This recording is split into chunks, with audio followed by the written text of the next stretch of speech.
of arrest na palang natanggap si Raymart Santiago kaugnay sa kasong isinampa ni Claudine Barreto.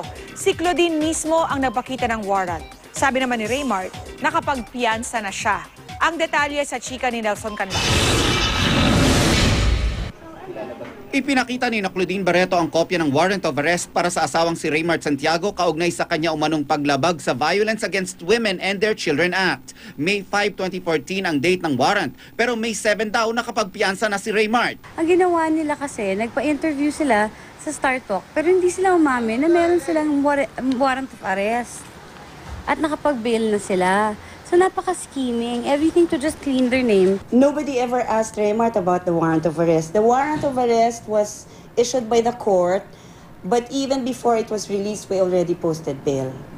Raymart voluntarily went to the office of the clerk of court in Marikina to post bail. Ayon kay Claudine, hindi raw totoong tinatanggihan niya ang suporta mula kay Raymart para sa kanilang mga anak. Dati nang sinabi ng aktres na moral obligation daw ito at hindi legal obligation. He doesn't have to offer. I will take up the offer of Attorney Ruth Castello. Now. I will wait for it within 3 days. Mula August 2013 up to this day, I will wait for the check.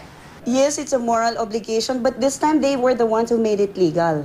Sila naman ang nagdala sa korte. Ang sagot naman ni Claudine sa sinabi ni Raymart na wala na raw siyang pagmamahal para sa asawa. Wala na rin ako respeto na kahit konti sa kanya. Kahit bilang ama na lang ng mga anak ko. And I think it's just fair enough after I said na pinakamalaki kong pagsisisi pakasalan siya. Na nakilala ko siya. Nelson Canlas, Nakatutok, 24 Oras.